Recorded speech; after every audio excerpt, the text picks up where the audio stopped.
You're listening to Uranium Spotlight on Tuesday, June 18, 2024. Brought to you by PurePoint Uranium Group, your exploration partner in Canada's Athabasca Basin. PurePoint has commenced a 5,000-meter drill program at Turner Lake, a project surrounded by extensive exploration from industry leaders and on trend with the highest uranium-grade deposit in the world. And now your host, Chris Frostad. This week on Uranium Spotlight, we review the controversy over Orano's Uranium mine in Niger, China's lead in nuclear technology, and France's recent nuclear expansion plans. Last week, the uranium spot price continued to drift down another 50 cents to close the week at $85.50 US per pound U3O8. The uranium market saw notable activity following the WNFM meetings in Atlanta, with 6 spot transactions totaling 500,000 pounds of U3O8 for prompt delivery. The spot price trended downward early in the week, starting at $83.40 a pound on Monday and dropping to $83 on Tuesday. However, a utility spot tender for 350,000 pounds with Q1 2025 delivery sparked interest, pushing the spot price up to $85.25 by midweek. Despite firm bids, no new deals closed towards the end of the week, leaving the spot price steady at $85.50 on Friday.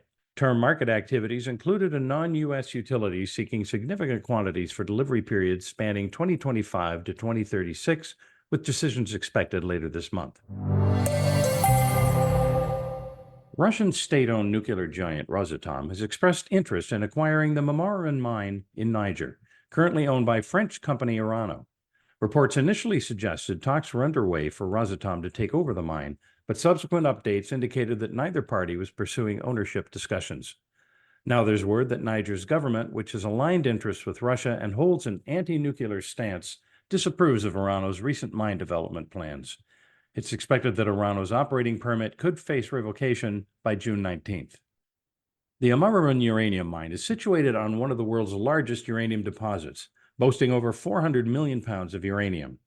This quantity could fulfill the United States' largest reactor operator's needs for nearly 8 years and was projected to supply France's 56 reactors for the next 35 years. Although the mine has been inactive since 2015, Orano had intentions to resume operations.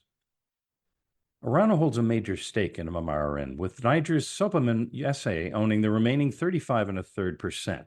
Additionally, Orano operates the Somer open pit mine in northern Niger, which recently resumed operations following a hiatus after last year's military coup in Niger. France currently sources 15% of its uranium from Niger, with the European Union relying on the country for 25% of its uranium supply.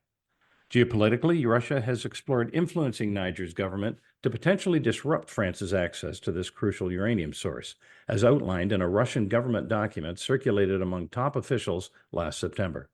Recent analysis of the uranium market indicated a growing east-west divide. Russia and China are increasingly securing significant portions of Kazakhstan's uranium production, the world's largest. Meanwhile, the United States has moved to ban imports of Russian uranium, further polarizing the market along geopolitical lines. The Uranium mine now stands as a focal point in the global tug-of-war over uranium resources. This divide poses a greater challenge for the U.S., which relies heavily on imported uranium. While Russia and China have secured substantial supplies from Kazakhstan or their own mines, the U.S. produces minimal uranium domestically, with only Canada and Australia holding significant reserves among Western allies.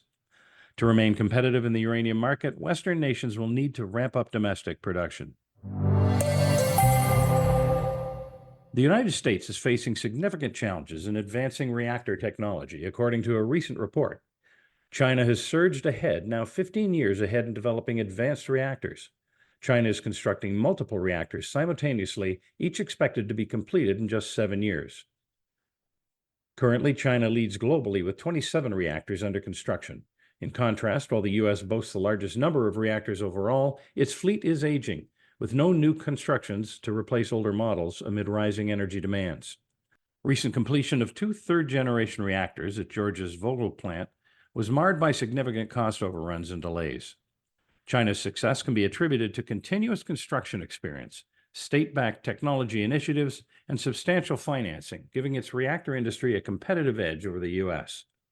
China has also achieved a milestone with its first advanced 4th-generation reactor, a high-temperature gas-cooled reactor, or HTGR. HTGRs promise more efficient and safer electricity generation compared to standard reactors, making a global first for civil nuclear power. Despite setbacks in reactor construction, support for nuclear energy in the U.S. is at an all-time high. A recent poll indicates 77% of U.S. adults favor nuclear power, with 88% supporting license renewals for plants meeting federal safety standards. This strong support is likened to renewing a driver's license. If safety standards are met, operations should continue.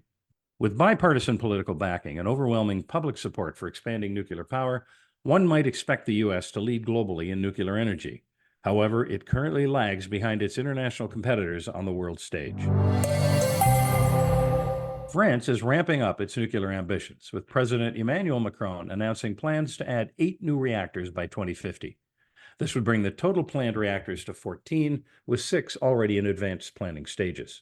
Macron emphasized the importance of these reactors for France's energy transition in a recent parliamentary address.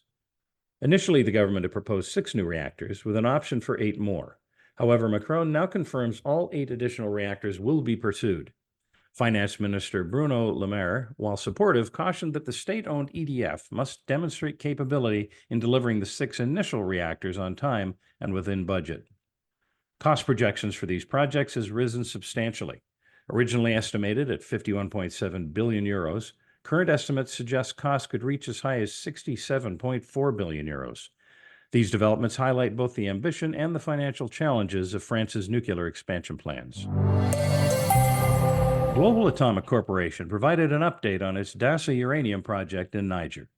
They're progressing towards a U.S. $295 million debt financing facility led by a U.S. development bank, with approval expected by September 2024. The company is exploring various financing options, including prepayments on uranium contracts and strategic equity investments.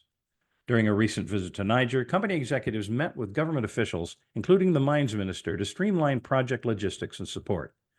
The project aims to enhance global uranium supply diversification and aligns with U.S. strategic interests in securing uranium supply. The Dasa project remains on schedule for completion by Q4 2025, contributing to energy sustainability through nuclear power. And that wraps up your Uranium Spotlight coverage for this week. For more news and events from the world of uranium, please tune in next week to Uranium Spotlight. You've been listening to Uranium Spotlight, your weekly podcast dedicated to delivering the latest news and events shaping the uranium fuel market and its critical role in the global energy landscape. Brought to you by PurePoint Uranium Group.